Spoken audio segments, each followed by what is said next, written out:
Bonjour vagabonds. Premier épisode d'une série d'entretiens avec des écrivains voyageurs. J'accueille aujourd'hui José Casatejada, auteur et marcheur. Depuis qu'il a mis un pied sur le chemin de Compostelle en 2010, il ne s'est plus arrêté, ni de marcher, ni d'écrire. Restez avec nous pour en savoir plus. Vous écoutez Plume Vagabonde, le podcast de la voyageothèque.com. Une fois par mois, retrouvons-nous pour un entretien avec un écrivain voyageur ou pour une lecture sur le thème du voyage. Avec Plume Vagabonde, évadez-vous!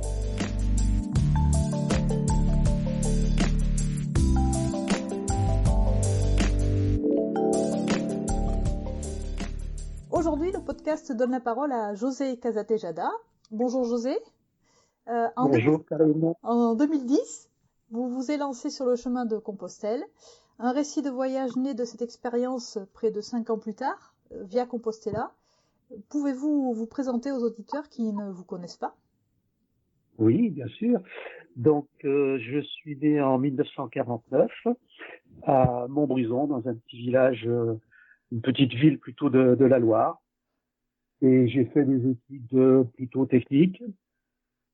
Et puis, oui, des études plutôt techniques sur le caoutchouc, la mécanique, enfin bon, toutes sortes.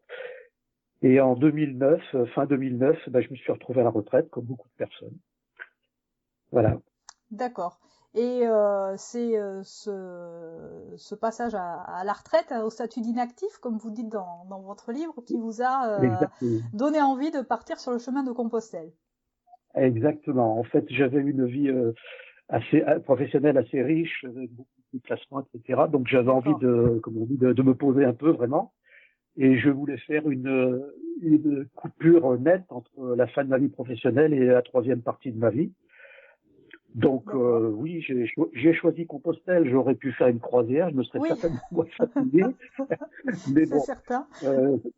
Ce qui m'a poussé à choisir Compostelle, c'est que 5 ou 6 mois auparavant, j'avais rencontré un ex-pèlerin de Compostelle qui m'avait parlé, voilà exactement, qui m'avait parlé de ses rencontres, de la sensation de liberté, enfin bon. Et ça m'avait assez remué, donc ça m'avait intéressé, bien que à l'époque je n'étais pas encore marcheur. J'allais chercher quelques champignons dans la forêt, comme tout un chacun. Je pratiquais un peu de sport, VTT, je faisais un peu de chasse sous-marine. J'étais pas un grand sportif, mais j'aime bien la nature et me promener en forêt me séduisait beaucoup. Donc j'ai choisi cet itinéraire. D'accord. Et voilà. donc finalement, c'est au hasard d'une rencontre que cette idée du chemin de Compostelle a germé et puis finalement donc s'est imposée, parce que vous auriez pu choisir même un autre chemin, parce qu'il y a d'autres chemins que vous avez fait ensuite d'ailleurs. Mais voilà.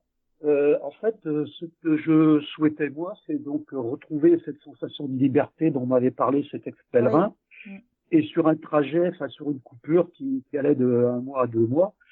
Ce que je me rendais pas vraiment compte ce que ça représentait en fait 2 mois et demi de marche, mais j'étais assez, comment dirais-je, assez séduit. Et comme je suis tenace et curieux, donc je me suis lancé. Quand je commence à faire quelque chose, étant tenace, j'essaie d'aller jusqu'au bout. Ah oui. J'essaie d'aller jusqu'au bout. Et oui, voilà. Mais donc, bon, pourtant c'est pas un chemin facile. Puis vous avez choisi effectivement de partir plus de 2 mois. Donc vous êtes parti du Puy-en-Velay. Vous auriez pu choisir de partir par exemple de la frontière espagnole, comme beaucoup de pèlerins. Oui, alors. Pourquoi le Puy Alors pourquoi le Puy ? Parce que c'est pas très loin de là où j'habite. C'est à peu près à 80 km. D'accord. Pourquoi cet itinéraire ? Parce qu'en fait, de ce que j'avais lu, je me suis quand même informé avant de partir. Je suis quand même pas parti tout à fait la fleur au fusil, comme on dit. Je me suis informé et en fait, c'est le premier parcours, disons que le premier pèlerinage est parti du Puy. Oui. Donc, étant pas très loin du Puy, une ville qui est magnifique et je connais bien, j'ai dit, pourquoi pas partir du Puy. En fait, la tradition veut qu'on parte de chez soi, qu'on laisse la clé sous le paillasson ou à des voisins, et qu'on revienne chez soi. En fait, oui, tout à fait. À pied. Voilà. Exactement. Oui. Donc, moi, j'ai choisi de partir du Puy. Oui. Parce que le trajet me plaisait bien et je suis aussi curieux, donc assez curieux de civilisation ancienne et en particulier de la civilisation romaine. Oui. Et partant de là, ben, j'étais pratiquement sûr de trouver ce que je recherchais. D'accord. Voilà. Très bien. Donc, le 7 avril au matin, je suis parti accompagné d'un fan club. En fait, ce sont pas mal des voisines de mon entourage oui. Qui m'ont accompagné, qui ont voulu m'accompagner, donc à la messe des pèlerins. Oui. Et puis m'accompagner après pendant une petite heure à la sortie les premiers du pas. Puy-en-Velay. Voilà, les premiers pas. Très bien, pour vous donner le courage de continuer jusqu'au bout. Voilà. D'accord. Le soutien moral dès le départ. Oui, mais bon, après, sur la durée, ce soutien moral, justement, vous avez eu des moments, des coups de mou, comme on dit, difficultés. Oui. Voilà. Donc, vous me posiez la question tout à l'heure par rapport à la difficulté de ce chemin. Oui. Bon, je le dis maintenant avec le recul, puisque depuis, je me suis mis à marcher énormément.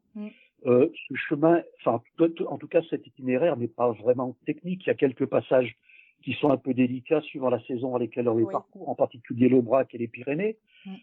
Mais sur un plan technique, il n'est pas vraiment très, très difficile. Ce qui est difficile, c'est sur la durée. Oui, c'est ça. C'est sur la durée. C'est de maintenir l'effort tous les jours, se lever, partir, qu'on ait le corps meurtri, les pieds en feu, voilà. Voilà.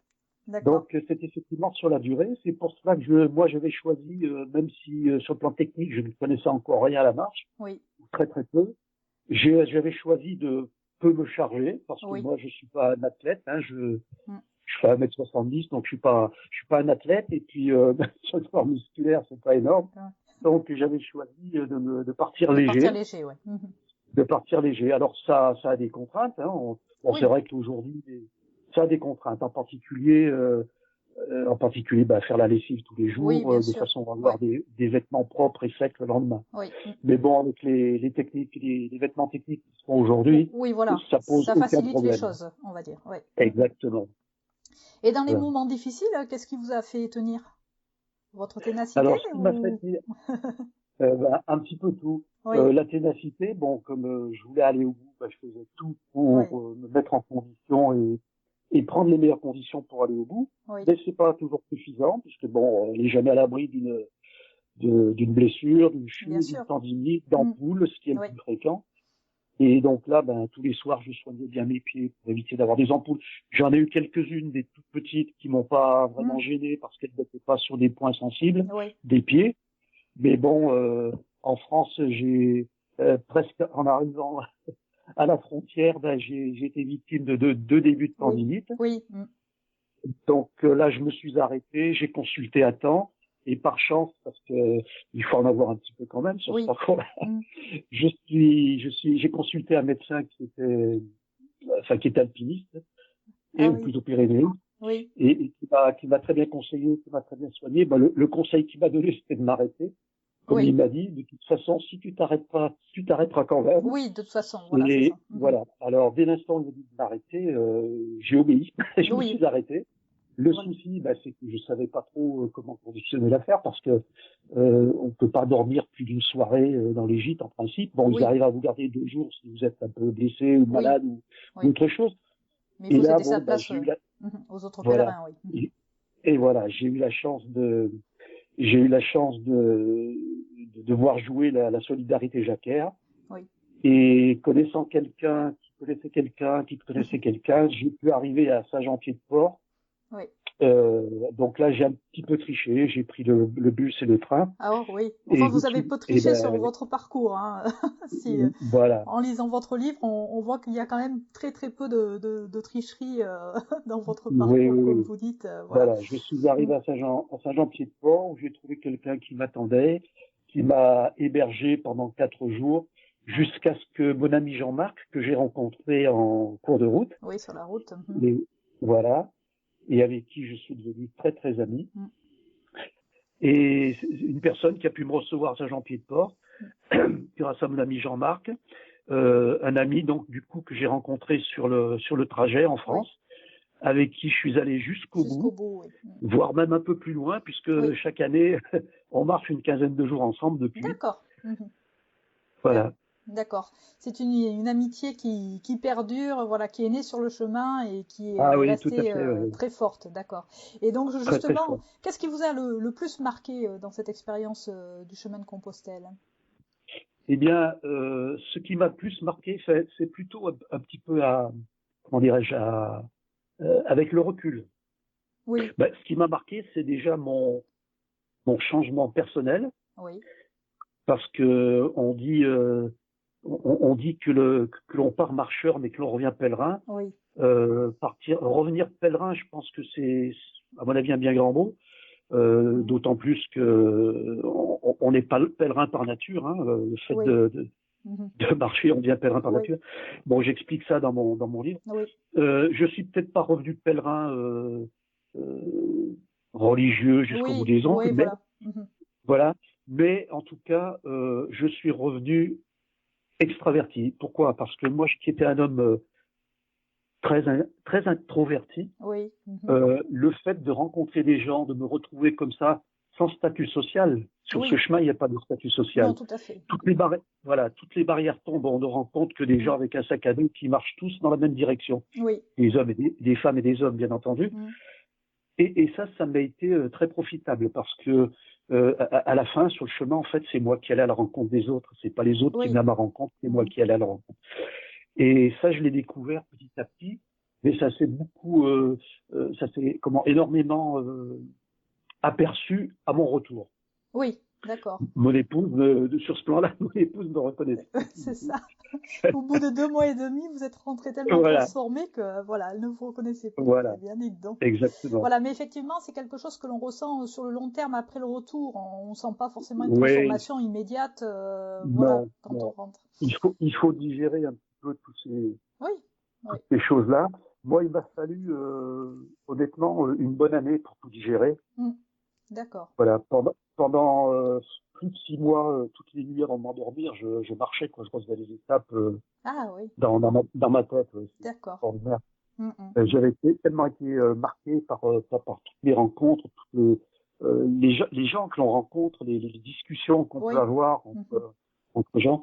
Et ce qui m'a particulièrement frappé sur ce chemin-là, chose que je ne rencontre pas forcément sur d'autres chemins, qui ne soient pas des chemins de pèlerinage, c'est, entre guillemets, les murs qui sont de part et d'autre de ce chemin.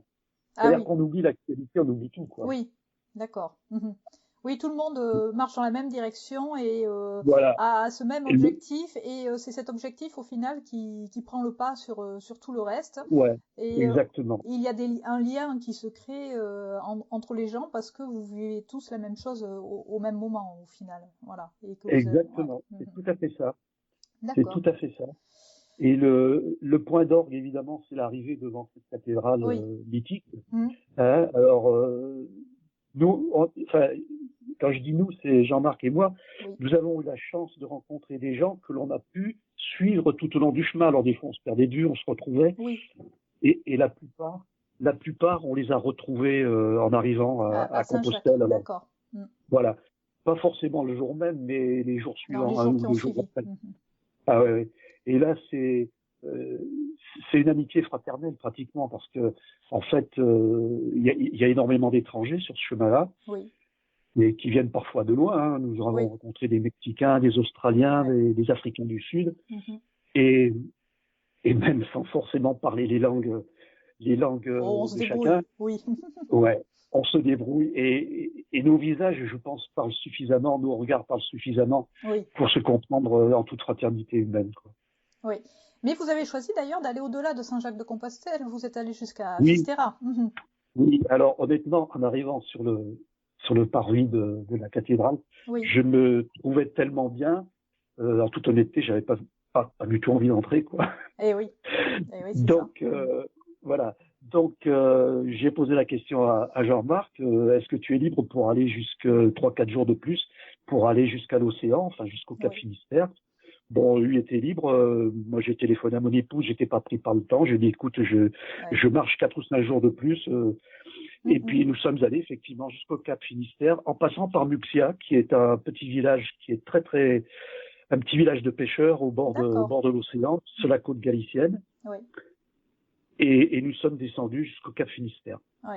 C'est difficile de s'arrêter comme ça quand on vient de vivre quelque chose d'exceptionnel, au final, parce que voilà, on sait qu'on va quitter le chemin, les gens qu'on a rencontrés pour retourner dans son ancienne vie quelque part, alors qu'on n'a pas forcément envie de quitter ces gens-là. Et d'ailleurs, Jean-Marc, vous l'avez pas quitté puisque c'est devenu un ami proche. C'est très difficile. Ouais. C'est très difficile. Très bien. C'est pour ça aussi que je raconte un peu le retour que j'ai fait en bus. Oui.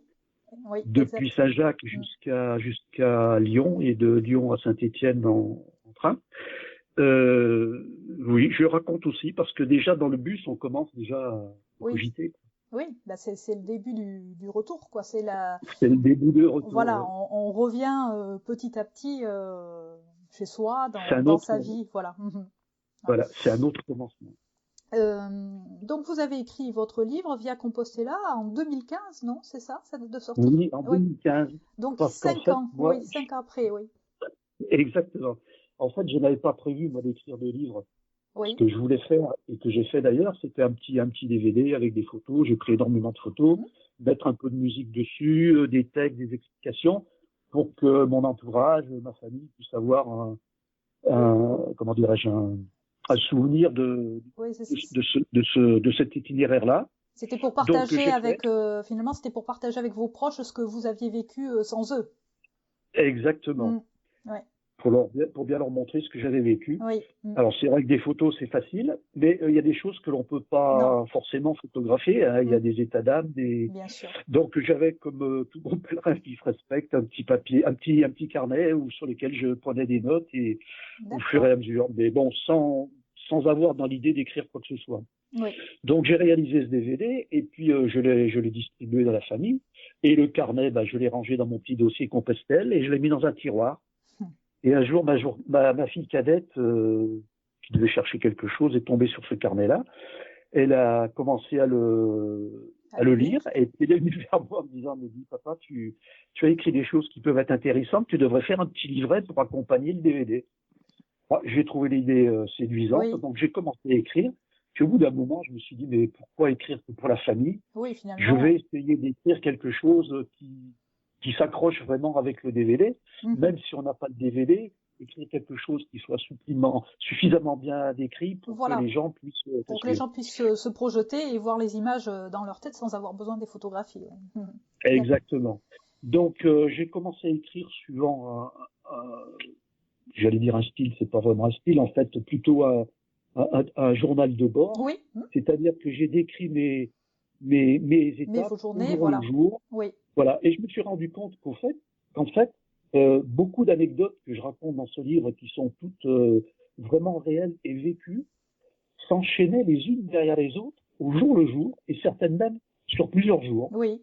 Donc je m'en suis fait pratiquement un fil conducteur, et je suis arrivé avec un petit pavé de 308 pages, jusqu'à la côte galicienne, voilà. Voilà, juste ce qu'il fallait pour un récit de voyage, 300 pages, c'est parfait.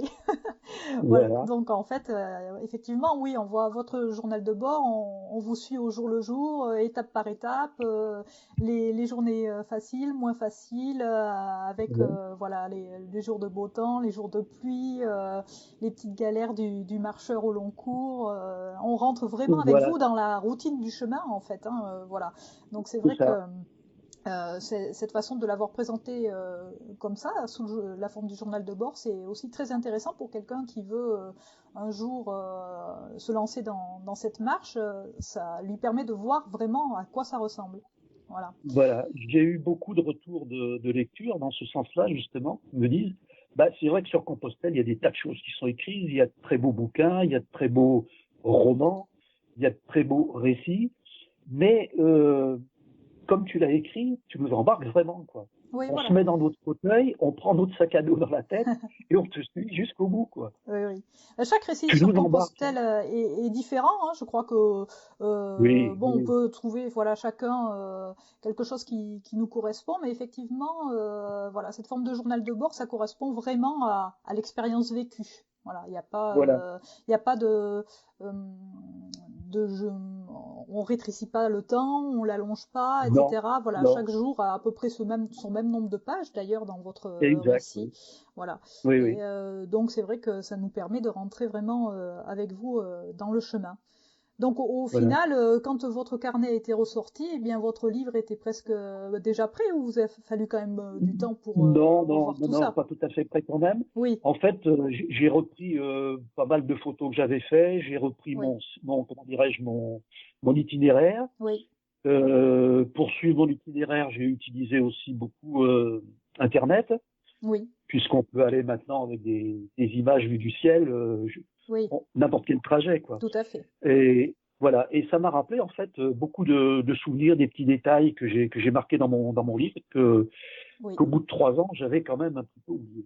Oui, bien sûr, mais bon, les photos, ça sert à ça aussi, à raviver Exactement. la mémoire. Et puis après, on tire le fil et puis il y a des souvenirs comme ça qui remontent à la surface. Et voilà. Voilà, des Et moments tout se défile. importants. Voilà. Et de toute façon, ce qu'il reste comme ça, quand on attend longtemps après un événement, ce qu'il reste, c'est vraiment ce qui vous a marqué au final. Donc, Oui. c'est aussi ce qui en ressort, ce qui a été le plus important pour vous. Donc, c'est aussi pas mal de laisser du temps passer un petit peu derrière ce genre De d'expérience. digérer un peu Voilà, c'est l'aventure. ça. Ouais, ouais, ouais.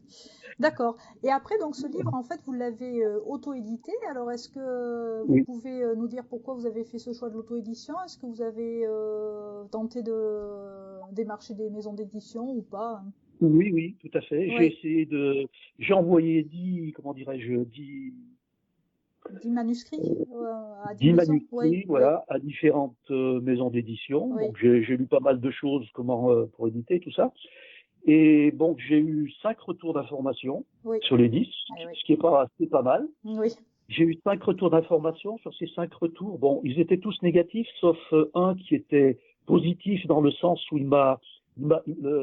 comment, l'éditeur m'a envoyé une feuille d'édition oui, en mentionnant comment je peux améliorer mon manuscrit. oui. Bon, j'ai pas été retenu, mais ça m'a beaucoup aidé Ah oui, puisqu'en dans fait, le travail, oui. voilà, j'ai repris la totalité D'accord, de mon premier jet pour le mettre sous cette forme-là et puis de bien me servir des recommandations qu'il m'avait faites. d'accord, d'accord, très bien. Et puis ensuite, eh bien écoutez, j'ai choisi de faire de l'auto-édition, Oui, hein, puisque je suis auto-édité chez BOD, oui, Books on Demand, mm, qui est en fait un éditeur, mais qui donne pas mal d'informations et de renseignements.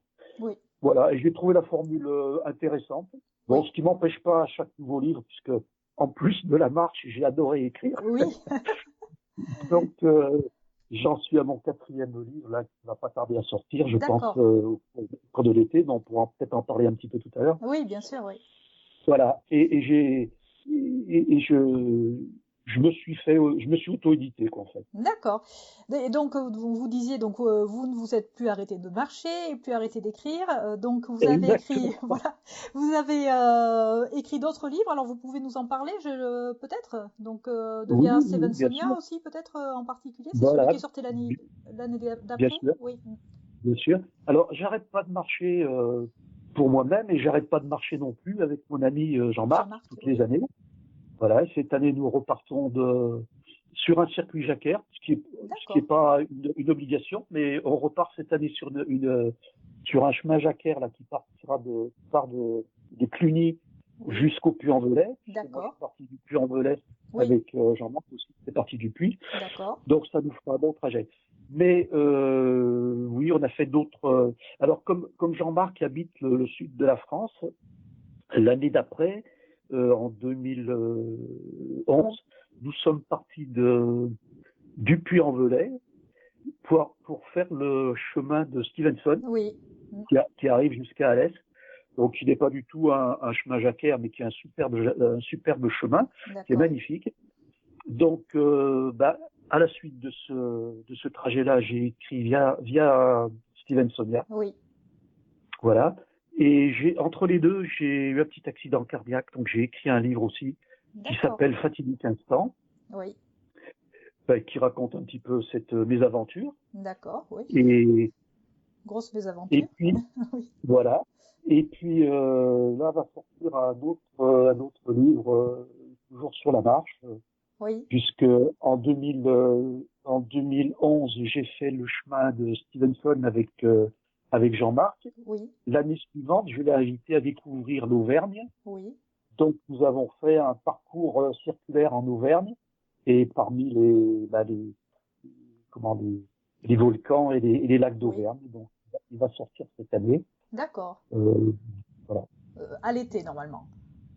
À l'été, peut-être un petit peu avant, parce D'accord. que j'aime bien pouvoir faire paraître les livres en début de saison. Ça peut inspirer pas mal de gens. Oui, pour une lecture, voilà, effectivement, d'été, ou éventuellement pour un prochain voyage, pourquoi pas, hein, voilà, une marche pendant leurs vacances. Vous avez déjà une idée du titre, peut-être, que vous pouvez nous révéler, ou pas encore? Pas encore. Oui. Je l'aime, mais je veux pas le. Non, bah alors c'est trop tôt, d'accord. D'accord. Ben, il faudra soit revenir pour nous le dévoiler, ou je sais pas, on verra ça. Voilà, je vous préviendrai quand il sera sorti. D'accord, très bien. Donc c'était une marche de combien de temps là que vous aviez faite en Auvergne? 13, 14, une quinzaine de jours. D'accord. Donc c'est le récit d'une quinzaine de jours donc dans l'Auvergne qui sortira. Un beau périple. D'accord. D'accord, très bien. Bon, mais merci beaucoup, José. Où les internautes peuvent-ils vous suivre, ou éventuellement vous rencontrer si ils veulent venir discuter avec vous de la marche, de Compostelle, de vos livres? Oui, bien sûr. Alors, me rencontrer, je fais pas mal de dédicaces dans la région et à l'extérieur. Oui. Donc, il peut me trouver sur ma page Facebook. D'accord. Donc, je mettrai tous les liens dans l'article, effectivement, dans la transcription du podcast. Voilà. Donc de votre page Facebook. Vous l'avez, vous pouvez la moi je la l'ai. mettre. Voilà. D'accord. Donc, sur ma page Facebook, sur mon site internet. Oui. J'ai un site internet, José Casatejada. .fr, oui. Où je parle de moi, de mes livres, de mes petits périples. Oui. Voilà. Je mets pas mal d'informations également. Oui. Sur mes dédicaces. Tout à fait. Où est-ce qu'on peut se les procurer, vos livres? Alors, vous pouvez vous les procurer, donc, soit chez l'éditeur BOD. Oui. En ligne directement, oui. En ligne. Oui.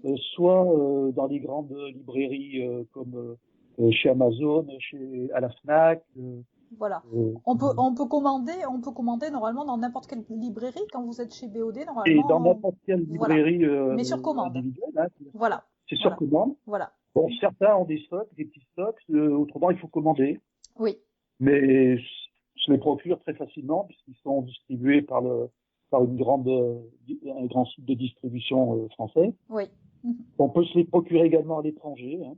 J'ai eu le plaisir de voir que c'était distribué aux États-Unis, en Australie, en Angleterre, enfin peu partout. D'accord. Il y a des gens qui parlent français partout dans le monde, hein, et des Français expatriés. Mais c'est vrai que c'est toujours surprenant de voir que l'on peut être suivi comme ça d'un peu partout dans le monde et d'envoyer nos livres comme ça. C'est vrai que c'est toujours étonnant. Alors, pour terminer, qu'auriez-vous envie de dire à quelqu'un qui pense éventuellement peut-être partir un jour pour une grande randonnée, voire sur le chemin de Compostelle? Est-ce que vous auriez envie de donner un conseil ou de dire quelque chose? Déjà, sur le plan matériel, se charger le moins possible. Oui. On est toujours trop chargé. Penser qu'on peut faire la lessive un peu partout, même dans un ruisseau, hein, pourvu qu'il soit propre. Oui.